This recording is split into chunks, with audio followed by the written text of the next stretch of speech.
4/11/81 श्री राग महला पंजवां। गुर पूरा सतगुर जे मिले, पाइए शब्द निधान। कर कृपा प्रभ अपनी, जपिए अमृत नाम। जन्म मरण दुख कटिए, लागे सह ध्यान। पूरा सतगुर जे मिले, गुरु जी पूरे सतगुर की बात कर रहे हैं। इसका मतलब ये वाणी जब उचारी गई है उस समय पूरे सतगुरु में के मिलाप में संशय था। शारीरिक गुरु भी अपने को गुरु मान करके बैठे हुए थे। तभी गुरु जी को, गुरु अमरदास जी को ये उच्चारण करना पड़ा, आवो सिख सतगुर के प्यारो, गावो सच्ची वाणी। उनको ये इस बात को इन पंक्तियों को उचारना पड़ा कि इसका मतलब कच्चे सतगुर भी उस समय थे, अब पक्के सतगुर भी थे, तो पूरे सतगुर भी थे। कच्चा सतगुर कौन है? जैसे कि आम के पेड़ में, आम का पेड़ आम का है, लेकिन उसके ऊपर अगर जो अंबियाँ लगी हैं जिनके अंदर रस नहीं भरा है, कच्ची हैं, और अगर जो हैं वो भी आम ही, लेकिन उसके अंदर रस नहीं है, तो वो कसैली हैं, उनको हम थूक देते हैं, वो कड़ी भी लगती हैं। और वही आम का पेड़ वही है, लेकिन जब रस से भर गया वो पक गया है, उसके अंदर रस भर गया है। इसी प्रकार गुरु जी ने पूरे गुरु की और अधूरे गुरु की भी बात की है। पूरा गुरु कौन है? जो पूरा रस से भरा हुआ है। और जो कच्चा गुरु है वो कौन है? वो कच्ची अंबिया के समान है, जिसके अंदर कसैलापन है, जिसके अंदर खट्टापन है, जिसके अंदर फीकापन है। बिल्कुल इसी प्रकार हूबहू हमको संसार में गुरु भी दिखाई देते हैं। कच्चे गुरु के पास बैठ करके हमें वाणी भी कच्ची मिलती है, उनकी बातें दुविधाजनक होती हैं, उनकी वाणी में कोई रस नहीं होता है, उनकी वाणी विकारों से भरी होती है, उनकी वाणी में मैलापन होता है और दुर्गंध होती है। और जो उस कच्ची वाणी के साथ जुड़ते हैं, कहन दे कच्चे सुन दे कच्चे, कच्ची आँख उखाड़ी, वे कच्चे ही कहलाते हैं। और जो पूरे सतगुर के साथ जुड़ते हैं, पूरा सतगुर कौन है? जिसके पास बैठने से मन तृप्त हो जाए, अंदर रस भर जाए, अंदर परमात्मा के नाम की एक उत्सुकता पैदा हो, और जिनके मुख से निकली जो वाणी है वो खुशबू ही फैलाई। खुशबू जब फैलती है कहीं नाम की, शब्द की, तो सारे लोग वहाँ पे इकट्ठे हो जाते, दूरी नहीं रह जाती है। उनके मुख से जो निकलता है वो रस है, वो कभी बेरस नहीं होता है, और आनंद है, खेड़ा है, वो विकारों से रहित होती हैं बातें। इसलिए तभी पूरे सतगुरु की बात कही है गुरु जी ने कि हे जीव, सावधान होकर के तुमको गुरु करना संसार में। गुरु बगैर मुक्ति नहीं मिल सकती तुमको। मुक्ति में जहाँ पे जा करके जीव परमात्मा के साथ मिलाप करता है, जहाँ पे उसकी सहज अवस्था आ जाती है, जहाँ पे उसकी समाधि वाली अवस्था आती है, ये पूरे सतगुरु के साथ जुड़ने पे ही होगा। तो गुरु जी जीवों को बता रहे हैं पूरा सतगुरु जे मिले। अगर जो किसी जीव को पूरा सतगुरु मिल जाए तो पाइए शब्द निधान, तब ऐसे जीवों को परमात्मा के नाम का पूरा खजाना उनकी झोली में पड़ जाता है। ये कठिन, पूरा सतगुरु से मिलाप होना बहुत कठिन है। उसके लिए बड़ी कमाई करनी पड़ती है, बहुत मेहनत करनी पड़ती है, बड़ा त्याग करना पड़ता है। संसार से, परिवार से, बाजार से, पदार्थों से बहुत ही दूर रहना पड़ता है, और फिर ये लोक लाज से भी दूर रहना पड़ता है, चुगली निंदा से भी दूर रह करके बिल्कुल आपस को दीरक कर माने और उनको लग मात कहते हैं। बिल्कुल अपने अंदर से मैं मेरी के भाव को ख़त्म करने के पश्चात तब वो वाली अवस्था थी, तब ये गुरु के साथ मिलाप होता है और उस जीव के अंदर शब्द का खजाना निधान पड़ जाता है। कर कृपा प्रभ अपनी, आप जपिए अमृत नाम। और परमात्मा का नाम अमृत है। अमृत बड़ी बार शब्द आया है। अमृत दूध को कहा गया, अमृत घी को कहा गया है। तो कहते हैं बिख अमृत बसे किथंगा, चंदन को अमृत कहा गया। ऐसे करके कई वस्तुओं को अमृत की संज्ञा दी गई है। लेकिन एक नाम, जल को भी अमृत कहा गया है, लेकिन नाम को भी अमृत की संज्ञा दी गई है। लेकिन ये नाम का अमृत कैसे मिलेगा? जब परमात्मा की कृपा किसी जीव के ऊपर होती है। कर कृपा प्रभु अपनी, जब अपनी कृपा परमात्मा किसी जीव के ऊपर करता है, तब वो जीव जो है नाम के अमृत को प्राप्त करता है और जपता है, उसके नाम अमृत को जपता है। जन्म मरण दुख कटिए लागे सह ध्यान। फिर ऐसे जीवों का जन्म मरण का चक्र कट जाता है, वो तुरीयावस्था को प्राप्त कर जाते हैं, उनको आवागमन का चक्र में नहीं आना पड़ता है। गर्भ यौन विष्ठा के वास से दूर रह जाते हैं, उनको बड़े सारे बंधनों से मुक्ति मिल जाती है और वो स्थिरता वाले पद पे पहुंच जाते हैं जहाँ पे जीव सहज में ध्यान, सहज मैंने अपने आप ही परमात्मा के अंदर समाधित हो जाता है। जन्म मरण दुख कटिए, सारे दुखों का निवारण हो जाता है और जीव का ध्यान अपने आप ही उस गुरु के शब्द में लगा रहता है, परमात्मा के नाम में लगा रहता है। मेरे मन प्रभु शरणाई पाए, हे मेरे मन प्रभु की शरण में, मेरे मन प्रभु शरणाई पाए, प्रभु की शरण में आ जाओ, उसकी शरण को प्राप्त करने की कोशिश करो। हर बिन दूजा को नहीं, एक को नाम त्याए, हरि के बगैर संसार में कोई दूसरा नहीं जो किसी को की संभाल कर सकते, जो किसी को दुखों से दूर कर सकते, जो किसी की बेचैनी दुख संतापों को दूर कर सके। हर बिन दूजा को नहीं, एक को नाम ध्याए, बस एक परमात्मा के नाम का ही ध्यान तुम्हें करते रहना है। 2 3 4 संसार है, संसार में जो धार्मिक कर्म हो रहे हैं, संसार के जो कर्म जप तप होम यज्ञ जो भी हो रहा है, धार्मिक पुस्तकों का पठन पाठन भी हो रहा है, लेकिन साथ साथ में संसार की चर्चा भी हो रही है। तो क्योंकि वेदों में त्रिगुणात्मक बातें होते हुए त्रिगुणात्मक बातों की चर्चा की गई है, उसमें तुरीयावस्था की बातें नहीं बताई गई हैं। लेकिन गुरु मेरे मन प्रभु शरणाई पाए, जब तुम प्रभु की शरण में आ जाओगे, तब तुमको समझ में आएगा कि हरि के बगैर कोई दूसरा नहीं है। और तब एक के नाम का जब तुम्हारा ध्यान लग जाएगा, तब तुम त्रिगुणात्मक माया से ऊपर उठ करके उस तुरीयावस्था को प्राप्त करोगे और एक के साथ तुम्हारा चित्त लगेगा।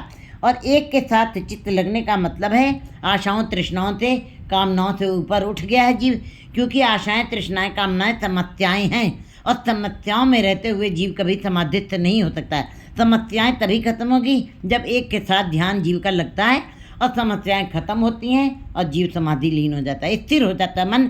फिर मन ऊहापोह नहीं करता है, आशाओं की लहरें उनके अंदर नहीं उठती हैं। हराओ कीमत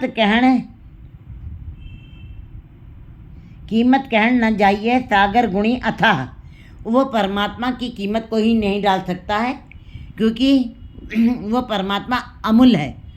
उसका पल्ला भी बड्डा आखे सब कोई, केवट वड्डा डीठा, उसके पल्ले को कोई माप नहीं सकता है। केवट वड्डा डीठा है, कितना बड़ा है उसका पल्ला कोई नहीं पहचान सकता है। बड्डा जितना बड़ा आप कहते जा रहे हैं वो और बड़ा उसका विस्तार बहुत है, वो विस्तृत रूप है, उसका विस्तार होता ही जाता है, वो कभी कम नहीं होता है। कीमत कहना जो उसकी कीमत भी नहीं डाली जा सकती। किसी हीरे रतन की आप कीमत डाल सकते हैं, उसका मूल्य आंका जा सकता है, बड़ी से बड़ी मूल्यवान वस्तु का भी हम कीमत डाल कर उसको खरीद सकते हैं, परंतु परमात्मा की कीमत कोई डाल नहीं सकता। कीमत पाए न कहा जाए, कहने वाले तेरे रहे समाए, उसकी कीमत कोई नहीं डाल सकता है। कीमत कहन न जाइए, उसकी कीमत में नहीं डाली जा सकती और उसका कथन भी नहीं किया जा सकता। सागर गुणी अथाह, वो सागर है, वो गुणों का अथाह सागर वैसे सागर को मापा जा सकता है, लेकिन वो अथाह सागर है, गुणों का अथाह सागर है, जिसका कोई माप नहीं है, उसको कोई माप नहीं सकता है।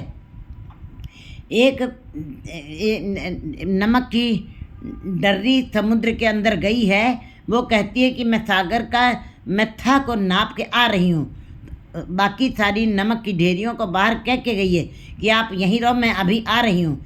लेकिन जब वो नमक की डर्री अंदर गई है समुद्र के अंदर, वो समुद्र से निकल नहीं पाई है, वो उसी के अंदर समा गई। इसका मतलब वो उसी के अंदर समा गई, उसका कोई था नहीं पा सकता है। बाकी सारी नमक की डरियाँ इंतजार कर रही हैं, हे जीव, इसी प्रकार उसका कोई था नहीं पा सकता। चाहे तुम किनारे पे खड़े होकर उसके था पाने की कोशिश करो, उसका पल्ला मापने की कोशिश करो, उसकी कीमत डालने की कोशिश करो, लेकिन वो जैसे नमक की डर्री अंदर गई समुद्र के, वो बाहर नहीं आ सकी, वो उसी के अंदर घुल गई है जा करके, वो उसी समुद्र का रूप हो गई है। बस जीव भी इसी प्रकार तुम्हारी अवस्था, उसकी कीमत कोई डाल नहीं सकता है। सागर गुणिया था, वो अथाह सागर है, गुणों का अथाह सागर है। वड भागी मिल संगति सच्चा शब्द विसाह, बड़े भाग्य वाले जीव जो होते हैं वो सत्संगत करके उसके गुणों का गान करते हैं, उस अथाह समुद्र वाले गुणों वाले परमात्मा का गान करते हैं। बड़े भाग्य वाले जो होते हैं, जिनका हिस्सा परमात्मा के दरबार से बहुत ज़्यादा लिखा गया है, जिनको बड़ा हिस्सा मिला है धुर दरगाह से, परमात्मा ने उनको भेजा है हिस्सा दे के। बड़े भाग्य वाले जिनको हिस्सा ज़्यादा परमात्मा ने दिया, वो उनको सत्संगत परमात्मा करवाता। वो सत्संगत में आ करके मिल करके सच्चा शब्द भी था, उस सच्चे शब्द की कमाई करते हैं और उस अथाह गुणों वाले समुद्र परमात्मा के गुणों का गान करते हैं। कर सेवा सुख सागरे सिर शाह पातशाह, जो पातशाहों का पातशाह है, जो राजाओं का राजा है, जो महाराजाओं का महाराजा है, जो सुखों का सागर है, जिसके सुखों का भी कोई अंत नहीं, वो जो जीवों को सुख भी दे रहा है, उन सुखों की भी कोई गिनती मिनती नहीं की जा सकती है। कर सेवा, लेकिन जो सेवा करते हैं, गुरु के शब्द की कमाई करते हैं, परमात्मा के नाम जपते हैं, और परमात्मा की सेवा करना मतलब शब्द के साथ जुड़ के उसके गुणों का गान करना ही उसकी सेवा करना है। सुख सागरे फिर सिर शाह पातशाह, जो पातशाहों का पातशाह है, और ऐसे जो सेवा करने वाले जीव हैं वो फिर सुखों को उस सुख सागर परमात्मा को प्राप्त करते हैं। चरण कमल का आसरा दूजा नहीं ठाओ। बस जब जीव केवल एक परमात्मा के साथ जुड़ता है, उसको महसूस हो जाता है कि एक के साथ जुड़ने से ही मेरा पार उतारा होना है। दो नाव में बैठने पर जीव को डूबने के अलावा कोई कुछ नहीं हो सकता है। दो नाव में बैठने वाला जीव डूबेगा, वो तर नहीं सकता। इसी प्रकार जो संसार और निरंकार के बीच में जी रहे हैं, वो सदा ही आवागम के चक्कर में रहेंगे, वो कभी परमात्मा से मिलाप नहीं कर सकते हैं। इसीलिए गुरु जी बार बार जीवों को सावधान करते हैं। चरण कमल का आसरा, केवल उस परमात्मा के चरण कमलों का आसरा तुम्हें पकड़ना है। चरण कमल माने गुरु शब्द रूप परमात्मा के चरण कमलों का आसरा लेना है, दूजा नहीं था। 2 3 4 संसार है, द्वैत भाव में तुम्हें नहीं रहना है। संसार में रहते हुए निरंकार को प्राप्त तभी जीव कर सकता है जब वो परमात्मा के चरण कमलों के साथ लगा रहेगा और दूसरे की तरफ निगाह नहीं लगाएगा, द्वैत भाव में नहीं रहेगा, द्विभाव में जीने की अवस्था को वो अंदर से ख़त्म करेगा। और उसको ये बात का पता चल जाएगा, नाम स्मरण करते करते गुरु के चरणों के साथ लगो, इस बात के उसको अनुभव हो जाएगा कि परमात्मा के अलावा कोई दूसरा नहीं है, कोई दूसरा ठाव नहीं, जगह नहीं है कि कहाँ मैं जाऊँ। मैं तर तेरी पार ब्रह्म तेरे तान रहा हूँ। हे परमात्मा, मुझे तेरा ही आसरा है, मुझे तेरी ही टेक है। मैं तान दीवान, तू है मेरा स्वामी। मैं तुझे आगे अरदास, मैं होड़ थाऊँ नहीं, जिस पे करो बेनंती, मेरा दुख सुख तुझ ही पास। बिल्कुल इसी प्रकार हमें उसके आगे बेनती करनी है, झुकना है, नतमस्तक हो जाना है।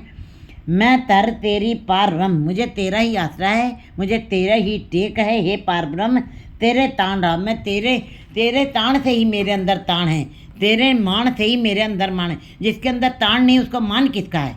जिसके अंदर जोर ही नहीं है किसी चीज़ का, वो मान भी नहीं कर सकता।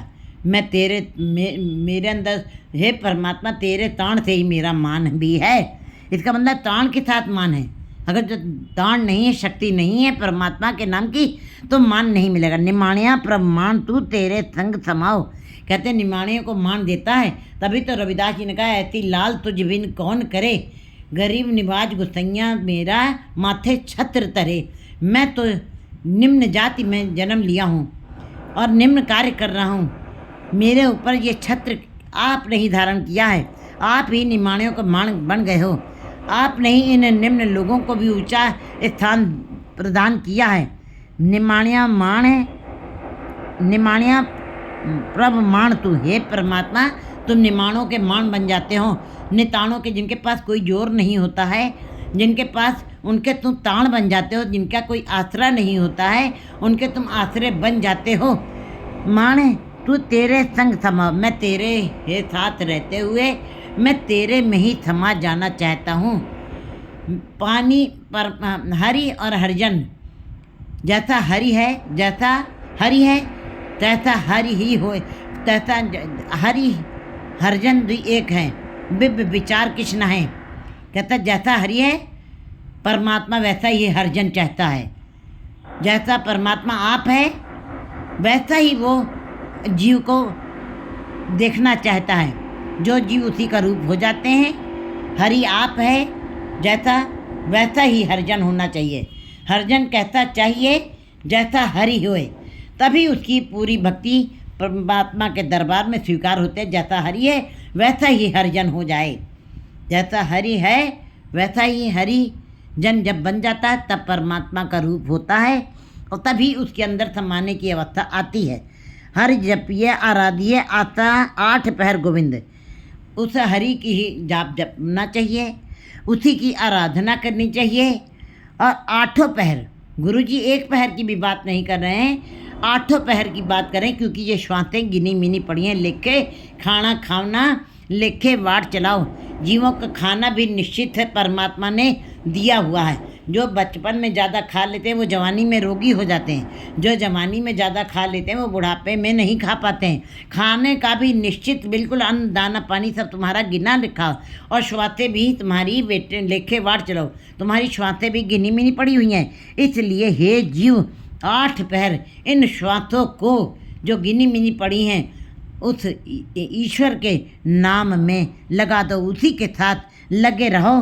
गोविंद 8 पहर गोविंद, उस गोविंद के ही गुणों का गान करो। 8 पहर उसी के साथ जुड़े रहो। जी प्राण तन तन रखे करके राखी जिंद। उस परमात्मा ने ही जीव को ये जीव दिया है, ये प्राण दिए हैं, और धन और तन ये शरीर दिया है, धन दिया है, और कर कृपा राखी जिंद। हे परमात्मा मेरे प्राणों की रक्षक भी तुम ही हो। सब आपकी दी हुई थाती है, सब आपकी ही दी हुई। ये प्राण, ये जीव, ये धन, ये दौलत, ये मन सब आपका ही दिया हुआ है। और कृपा करके इन प्राणों की रक्षा भी आप ही कर रहे हैं। नानक सगले दुख उतारियन परब पार बम बख्शिंद। गुरु नानक जी कहते हैं, गुरु जी वाणी में समझा रहे हैं, वो सारे दुखों को उतार देता है, ख़त्म कर देता है, निवारण कर देता है जीवों के। प्रभ पार बख्शंद, बिल्कुल परमात्मा बख्शंद है। वो बख्शिश कर देता है, वो क्षमा कर देता है। बिल्कुल कहते जैसा बालक भाई सुभाय लख अपराध को मावे, कर उपदेश छिड़के वो पाती बहुड़ पिता गल्लावे। जैसे बच्चा अपराध करता सुत अपराध करते जेते, जननी चीत न राखत देते। कहते हैं जैसे माँ बाप बच्चों के अवगुणों को अपने पेट में रख लेते हैं, छिपा लेते हैं, ऐसे ही परमात्मा अपने भक्तों को बख्श देता है, उनके अवगुणों को भी बख्श देता है, उनके अपराधों को भी बख्श देता है, और अपने जैसा है अपने में मिला लेता है।